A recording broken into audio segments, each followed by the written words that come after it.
मित्रों नमस्कार। चक्रपाण ओझा YouTube channel पर आपका स्वागत है।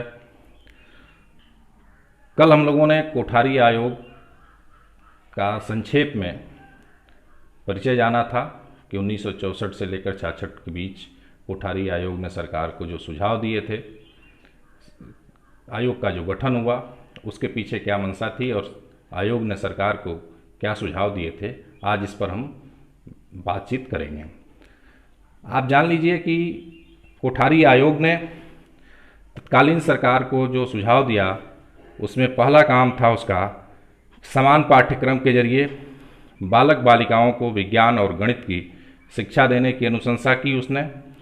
इसके पीछे आयोग की मंशा थी कि बालक बालिकाओं में शिक्षा का समान अवसर उपलब्ध हो। इसके साथ ही इस आयोग ने यह स्पष्ट तौर पर सुझाव दिया था कि कम से कम 25% माध्यमिक स्कूलों को व्यावसायिक स्कूलों में परिवर्तित कर दिया जाए। सबसे खास बात इस आयोग की थी कि इसने सुझाव दिया प्राइमरी कक्षाओं में मातृभाषा में शिक्षा दी जाए, माध्यमिक स्तर पर स्थानीय भाषाओं में शिक्षा को प्रोत्साहित दिया जाए। उसने कहा कि 1 से 3 वर्ष की पूर्व प्राथमिक शिक्षा की व्यवस्था की जाए। कोठारी आयोग ने अपने सुझाव में स्पष्ट निर्देश दिया था कि 6 वर्ष पूरे होने पर बालक का पहली कक्षा में नामांकन सुनिश्चित किया जाए। उसने कहा कि पहली सार्वजनिक परीक्षा 10 वर्ष की विद्यालयीय शिक्षा पूर्ण करने के बाद ही दी जाए। उसने कहा 3 वर्ष या उससे अधिक का स्नातक पाठ्यक्रम हो।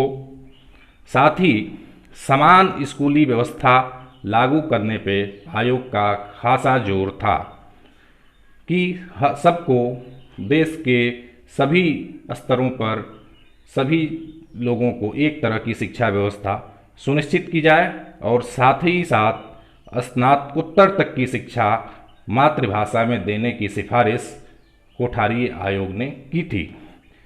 उसने न सिर्फ छात्रों के लिए बल्कि शिक्षकों की आर्थिक, सामाजिक और व्यावसायिक स्थिति को सुधारने का सुझाव भी तत्कालीन सरकार को दिया था। इस आयोग ने एनसीईआरटी की पुस्तकों को मानक पुस्तक के रूप में ग्रहण करने की बात कही तथा नए विश्वविद्यालयों की स्थापना, कृषि विश्वविद्यालयों की स्थापना जैसे विषयों पर भी सरकार को महत्वपूर्ण सुझाव दिए थे।